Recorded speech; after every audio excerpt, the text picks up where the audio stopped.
მართლმადიდებლური ეკლესია დღეს უდიდესი ქართველი მეფის დავით აღმაშენებლის ხსენებას აღნიშნავს. დავით აღმაშენებლის ღვაწლი და ამაგი ქართველი ერის წინაშე უდიდესია. სწორედ ამიტომ ერმა ამაგის პატივსაგებად მას განსაკუთრებული სახელი აღმაშენებელი უწოდა. საყოველთაოდ ცნობილია თუ როგორ აღადგინა 16 წლის მეფე მუსლიმანური სამყაროსაგან განადგურებული ქვეყანა, როგორ გააერთიანა, განამტკიცა და ააყვავა როგორც ეკონომიურად, ასევე პოლიტიკურად და სულიერად.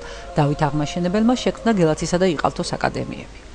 დავით აღმაშენებელი თანაბრად დიდი იყო როგორც დიპლომატი და ჰუმანისტი, რაც დაფუძნებული იყო ქრისტიანულ სიკეთესა და სიყვარულზე. მეფის დიდი აზრი და მარჯვენა ხელი შეეხო არა მარტო სამოქალაქოს ცხოვრებას ერისას, არამედ იგი გონივრულად ჩაერია სასულიერო საქმეებში. ამ მხრივ უპრეცედენტოა რუის ურბნისის საეკლესიო კრება. სადღესასწაურო წირვა-ლეცვა გელათის ღვთისმშობლის ტაძარში ქუთათელ განათელმა მიტროპოლიტმა მეოფე კალისტრატემ აღავლინა. მიტროპოლიტმა დიდი მეფის დავით აღმაშენებლის საფლავი მოილოცა, პარაკლისი გადაიხადა ქართველი ხალხი და ქვეყნის ხელისუფლება დალოცა. სახელითა მამისათა, დადისა და დასულისა წმინდისათა. დღეს სრულიად საქართველო აღნიშნავს ჩვენი დიდი მეფეთ მეფის დავით აღმაშენებლის სცენების დღეს. ბედნიერი ერი, რომელსაც ჰყავდა ასე დიდი წინაპარი, ასეთი სულიერი დიდი წინაპარი, რომელმაც აღასრულა ღვთის წოდება, მსახურება ღვთისა და მოყვაცისა. მისი ცხოვრება ეს არის ანგელოზივი ცხოვრება და მართლაც უფალმა ინება, რომ იგი წმინდანთა დასში შერაცხულიყო და დღევანდელ დღეს თითქმის 9 წლის შემდეგ ქართველ ერს, მის მოდმა შვილებს აი ეს დღესასწაულა. რა დღესასწაულობს დღეს ქართველი ერი? დავით აღმაშენებელი ეს იყო ის პიროვნა, რომელიც ქართველ ერს მოევლინა იმ დროს, როცა კაცს იარაღის გარეშე რომ არ შეეძლო.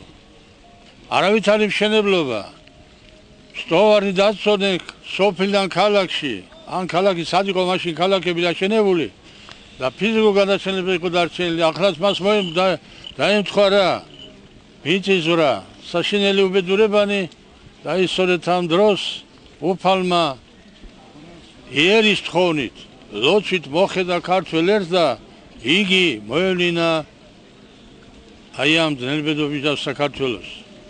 დიახ, 16 წლისამ მან დაიდგა სამეფო გვირგვინი ქუთაისის სიონში ბაგრატისადაც წოდებული. და იგი გიორგი ჭყონდიდელმა ასე დალოცა. შვილო დავით, შენი და საქართველოს ძლიერება სულ ერთიანობაში უნდა ეძებოდა მართლაც.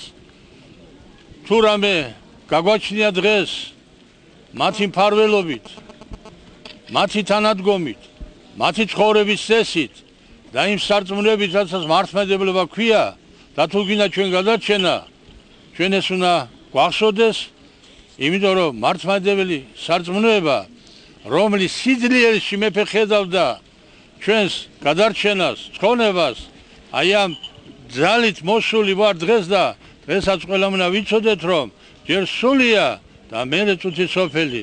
წუთისოფელს იცოდეთ დრო ჭამს, მაგრამ სულს თაბორის ნათელს არაფერი არ აშამს. ამიტომ მე მინდა თქვენ დაგლოცოთ, თითოეული დღემდანი აქ, აი როგორი ამინდია.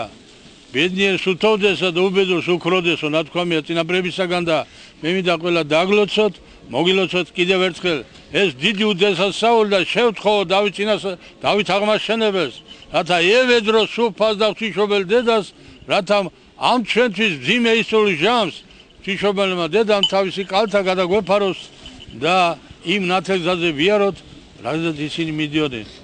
მერთმა დაგლოცოთ, გაგახაროთ, იხარეთ ორცაბეთ სოფელაშინ და ჩვენთან არც ღმერთი ამინ.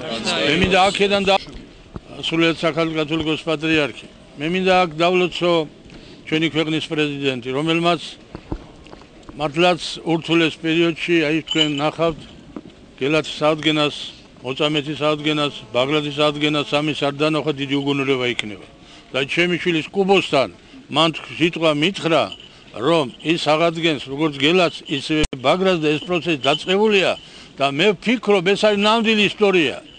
და ღმერთმა დალოცოს ჩვენი ქვეყანა თავის ყველა სიკეთით, თავის ყველა ბედნიერებით და ჩვენთან არის ღმერთი.